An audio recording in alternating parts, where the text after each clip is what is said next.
नमस्कार मित्रांनो, मुंबईची सुनबाई या चॅनलमध्ये तुमचं स्वागत आहे. तर आज हा आपला ब्लॉग असणार आहे दादरचा.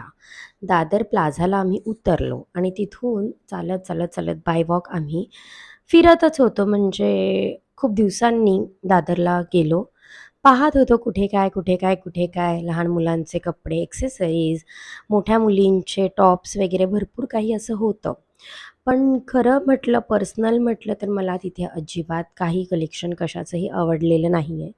हां, सणासुदीच्या टायमाला असतं जरा फारसं छान कलेक्शन. पण यावेळी काही नाही. घरातल्या वस्तूंचं हे एक स्टॉल होता छोटा आजोबांचा, तो छान होता. आपल्या वापरण्यात येणाऱ्या काही गरजेच्या गोष्टी तिकडे होत्या. पण जर बाकीचं म्हटलं तर ड्रेस मटेरियल जर म्हटलं तर ठीक होते. इतकेही वाईट नव्हते.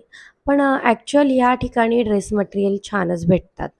कारण की मी स्वतः भरपूर वेळा तिथून ड्रेस मटेरियल घेतलेले आहेत. टिकतातही ते छान आणि प्राईसच्या मानाने तुम्ही दुकानात घ्यायला गेलात तर खूप कॉस्टली भेटतात आणि इथे फक्त तुम्हाला बार्गेन करता आलं पाहिजे. बाकी हे जे ड्रेस मटेरियल आहे हे सणासुदीसाठीच ठीक आहे. घरातल्या वापरण्यासाठी इतके काही नव्हते.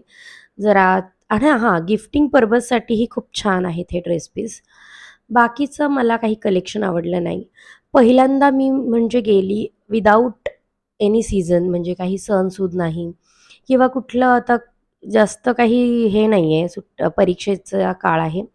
तर जास्त गर्दी नव्हती, सुटसुटीत होतं.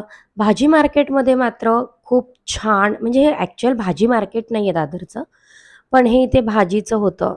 भाजी खूप फ्रेश होती. महागही होती,